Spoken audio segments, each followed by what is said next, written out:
ओम जयंती मंगला काली भद्रकाली कपालिनी दुर्गा क्षमा शिवा धात्री स्वाहा सुधा नमोस्तुते। जय माता दी। दोस्तों, आप सभी का वृंदा घर आंगन चैनल में हार्दिक स्वागत है। आज हम श्रवण करेंगे श्री दुर्गा सप्तशती पाठ अध्याय 2 मेधा ऋषि बोले। पूर्व काल में देवताओं और असुरों में पूरे 100 वर्षों तक घोर संग्राम हुआ था। उसमें असुरों का स्वामी महिषासुर था और देवताओं का नायक इंद्र थे। उस युद्ध में देवताओं की सेना महाबली असुरों से परास्त हो गई। संपूर्ण देवताओं को जीतकर महिषासुर इंद्र बन बैठा। तब पराजित देवता प्रजापति ब्रह्मा जी को आगे करके उस स्थान पर गए जहाँ भगवान शंकर और विष्णु विराजमान थे। देवताओं ने महिषासुर के पराक्रम तथा अपनी पराजय का यथावत वृत्तांत उन दोनों देवेश्वरों को विस्तार पूर्वक कह सुनाया। वे बोले, भगवान महिषासुर सूर्य, इंद्र, अग्नि, वायु, चंद्रमा, यम, वरुण तथा अन्य देवताओं के भी अधिकार छीनकर स्वयं ही सबका अधिष्ठाता बना बैठा है। उस दुरात्मा महिष ने समस्त देवताओं को स्वर्ग से निकाल दिया। अब वे मनुष्यों की भांति पृथ्वी पर विचरते हैं। देवताओं की यह सारी करतूत हमने आप लोगों से कह सुनाई। अब हम आपकी ही शरण में आए हैं। उसके वध का कोई उपाय सोचिए। इस प्रकार देवताओं के वचन सुनकर भगवान विष्णु और शिव ने दैत्यों पर बड़ा क्रोध किया। उनकी भवें तन गई और मुंह टेढ़ा हो गया। तब अत्यंत कोप में भरे हुए चक्रपाण श्री विष्णु के मुख से एक महान तेज प्रकट हुआ। इसी प्रकार ब्रह्मा, शंकर तथा इंद्र आदि अन्य देवताओं के शरीर से भी बड़ा भारी तेज निकला।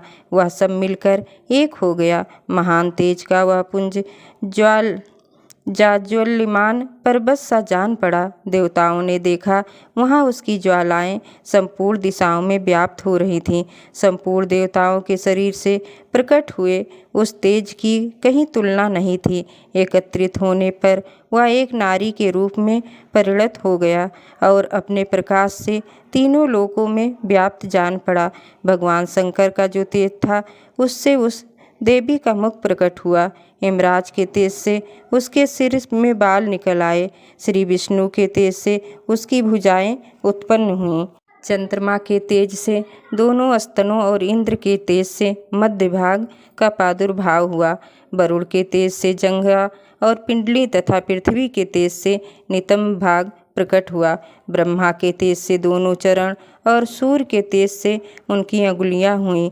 वासुओं के तेज से हाथों की अंगुलियां और कुबेर के तेज से नासिका प्रकट हुई।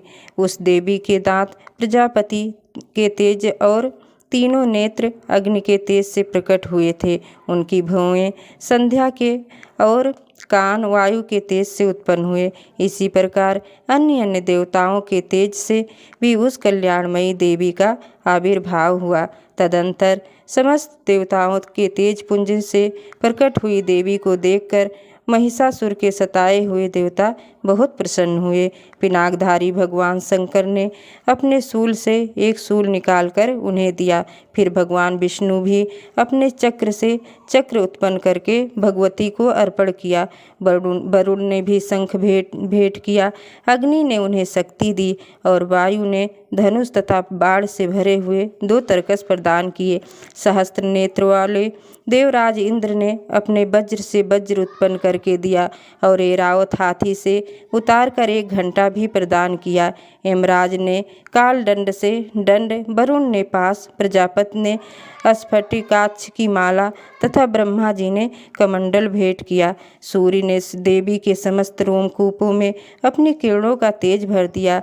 काल ने उन्हें चमकती हुई ढाल और तलवार दी। क्षीर समुद्र ने उज्ज्वल हार तथा कभी जीर्ण न होने वाले 2 दिव्य वस्त्र भेंट किए। साथ ही उन्होंने दिव्य चूड़ामणि, 2 कुंडल, कड़े, उज्ज्वल अर्धचंद्र, सब बाहुओं के लिए केयूर, दोनों चरणों के लिए निर्मल नूपुर, गले की सुंदर हसली और सम अंगुलियों में पहनने के लिए रत्नों की बनी अंगूठियाँ भी दी। विश्वकर्मा ने उन्हें अत्यंत निर्मल फरसा भेंट किया, साथ ही अनेक प्रकार के अस्त्र और अभेद कवच दिए। इनके सिवा मस्तक और वक्षस्थल पर धारण करने के लिए कभी न कुम्हलाने वाले कमलों की मालाएं दी। जलद ने उन्हें सुंदर कमल का फूल भेंट किया। हिमालय ने सवारी के लिए सिंह तथा भांत भांत के रत्न समर्पित किए। धनाध्यक्ष कुबेर ने मधु से भरा पान पात्र दिया तथा संपूर्ण नागों के पूर्व काल में देवताओं जो इस पृथ्वी को धारण करते हैं उन्हें बहुमूल मणियों से विभूषित नागहार भेंट दिया। इसी प्रकार अन्य देवताओं ने भी आभूषण और अस्त्र शस्त्र देकर देवी का सम्मान किया। तत्पश्चात उन्होंने बारंबार अट्ठास पूर्वक उच्च स्वर से गर्जना की। उनके भयंकर नाद से संपूर्ण आकाश गूंज उठा। देवी का वह अत्यंत उच्च स्वर से किया हुआ सिंहनाद कहीं समा न सका। आकाश उसके सामने लघु प्रतीत होने लगा। उससे बड़े जोर की प्रतिध्वनि हुई, जिससे संपूर्ण विश्व में हलचल मच गई और समुद्र कांप उठे, पृथ्वी डोलने लगी और समस्त पर्वत हिलने लगे। उस समय देवताओं ने अत्यंत प्रसन्नता के साथ सिंह वाहिनी भवानी से कहा, देवी तुम्हारी जय हो। साथ ही महर्षियों ने भक्तिभाव से विनम्र होकर उनका स्तवन किया। संपूर्ण त्रिलोकी को क्षोभग्रस्त देखकर दैत्यगण अपनी समस्त सेना को कवच आज से सुसज्जित कर हाथों में हथियार ले सहसा उठकर खड़े हो गए। उस समस्त समय महिषासुर ने बड़े क्रोध में आकर कहा, आह, यह क्या हो रहा है। फिर वह संपूर्ण असुरों से घिरकर उस सिंहनाद की ओर लक्ष्य करके दौड़ा और आगे पहुंचकर उसने देवी को देखा, जो अपनी प्रभा से तीनों लोकों को प्रकाशित कर रही थी। उनके चरणों के भार से पृथ्वी दबी जा रही थी। माथे के मुकुट से आकाश में रेखा सी खिंच रही थी तथा वह अपने धनुष की टंकार से सातों पातालों को क्षुब्ध किए देती थी। देवी अपने हजारों भुजाओं से संपूर्ण दिशाओं को आच्छादित करके खड़ी थी।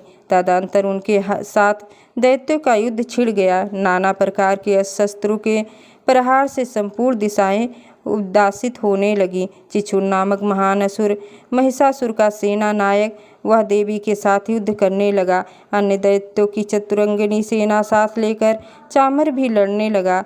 7,000 रथियों के साथ आकर उदग्र नामक महादैत्य ने लोहा लिया। 1 करोड़ रथियों को साथ लेकर महाहनु नामक दैत्य युद्ध करने लगा, जिसके रोएं तलवार के समान तीखे थे।